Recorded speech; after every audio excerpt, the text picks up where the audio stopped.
Sa iba pang balita, iginiit naman ni Pangulong Bongbong Marcos ang mas mahigpit na pagpapatupad ng batas laban sa irresponsableng pagmimina kasabay ng Mining Philippines 2025 International Conference and Exhibition.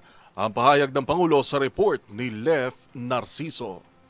Walang puwang sa Pilipinas ang irresponsableng pagmimina. Iyan ang binigyang diin ni Pangulong Ferdinand Marcos Jr. sa kanyang talumpati sa pagbubukas ng Mining Philippines 2025 International Conference and Exhibition.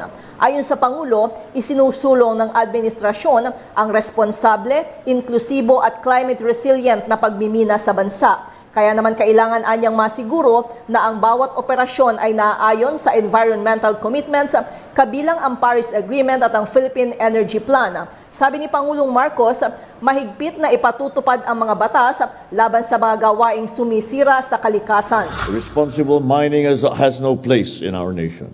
We will strictly enforce the laws against practices that destroy forests, that poison rivers, that endanger lives. Mining should build communities, not burden them. Ang Mining Philippines 2025 International Conference and Exhibition ay pagtitipon ng mga nasa industriya ng pagmimina. Ilan lamang sa mga paksa na inaasahang tatalakayin dito ang regulatory at fiscal reform sa pagmimina, pag-unlad sa critical minerals, sustainable resource management at infrastructure growth.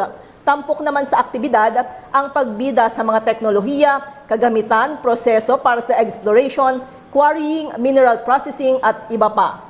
Para sa MBC TV Network News, ito si Lef Narciso ng DZRH. Una sa Pilipinas, una sa Pilipino.